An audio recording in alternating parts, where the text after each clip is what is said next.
할렐루야! 5월 13일 하루를 여는 말씀 묵상. 오늘 우리를 깨우시는 말씀은 신명기 9장 22절에서 29절 말씀입니다.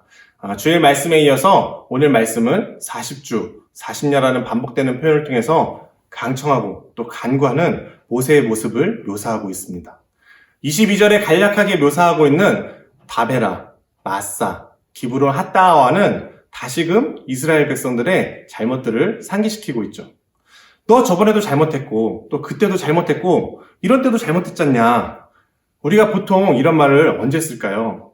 오늘 또 이 잘못을 반복하고 있을 때. 자녀들을 훈계하다 보면은 참 답답합니다. 했던 말 또 하고 또 하고 또 하고. 누구를 닮았는지 참 저를 훈계하던 부모님의 마음을 헤아려 봅니다.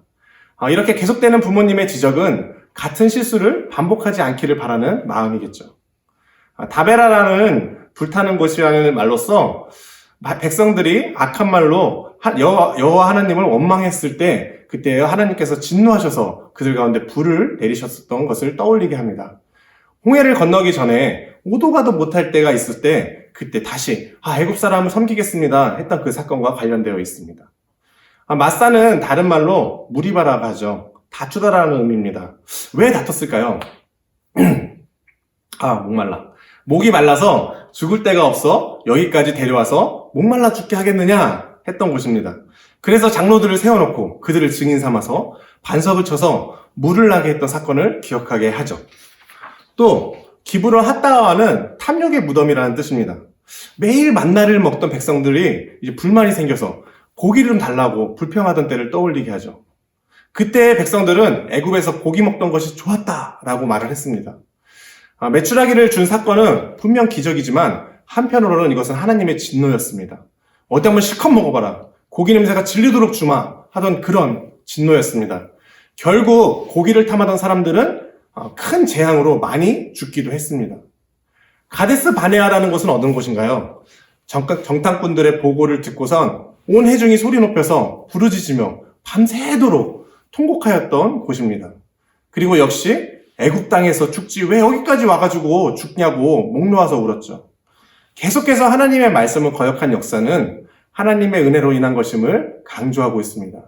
지금까지 이끌어온 일들이 모두 하나님의 은혜였다라는 것을 다시 한번 강조하는 것이죠.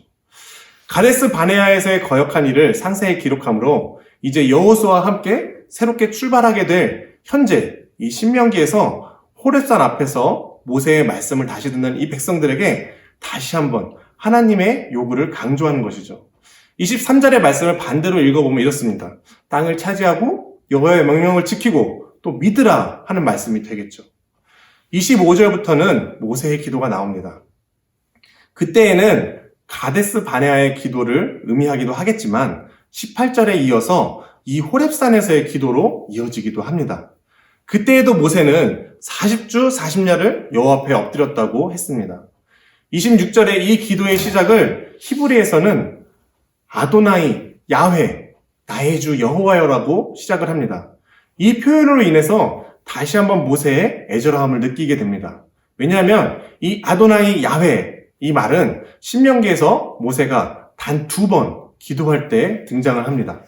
한 번은 3장 24절에서 나도 좀 가나안 땅에 들어가게 해주세요 하나님 이렇게 기도할 때 아도나이, 야훼 나도 좀 들어가게 해주시옵소서 이렇게 기도할 때 썼다는 것이죠. 40년을 광야에서 기다렸는데 얼마나 들어가고 싶었을까요? 그때 하나님은 이 일로 다시는 내게 말하지 말라 이렇게 말을 끊습니다. 그 아픔을, 그 간절함을, 그 애절함을 가지고 이제 이 백성들을 위해서 기도하는 것입니다. 하나님 제발 이 백성을, 이 주의 기업을 멸하지 마시고 인도하옵소서. 주의 종 아브라함과 이삭과 야곱을 생각하사 이 표현도 약속의 하나님을 다시 한번 상기시키며 용서하여 주소서 그렇게 간구하는 표현입니다. 하나님은 약속을 지키시는 분입니다. 또 하나님은 인애가 크사 반드시 용서하시는 분이십니다. 그러나 이것이 당연한 것은 아닙니다. 절대적 주인의 능력이시지 우리가 마음대로 할 수 있는 일들이 아니죠.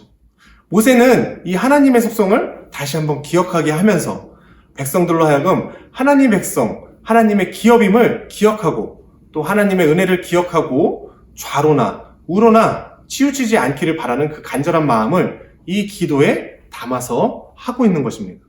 백성들은 아무 능력이 없어도 약속을 지키시는 하나님을 주 하나님, 아도나이, 여호와로 믿기 때문입니다.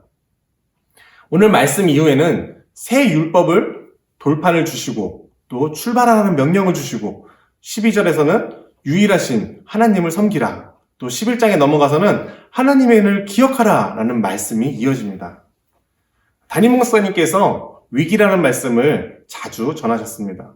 어려울 때, 그때가 곧 기회다 라는 말씀이었습니다. 우리에게 닥친 어려움은 절망이 아닙니다. 어려운 가운데 의지할 이가 있다는 것, 또 헤쳐나갈 능력을 주시는 이가 곧 하나님이시라는 것입니다. 이스라엘 백성들에게 하나님의 약속은 꺼지지 않는 영원한 희망이었습니다. 비록 자신은 못 가지만 아도나이 야훼, 나의 주 하나님, 약속의 하나님, 모세에게는 다시 한번 애절하게 외치고 부르짖을 수 있는 능력이었습니다. 우리의 어려움을 하나님을 통해 다시 한번 바라보게 되고 더 굳건한 땅이 되는 청함의 가족들 되시기를 오늘 하루 축복합니다. 아멘.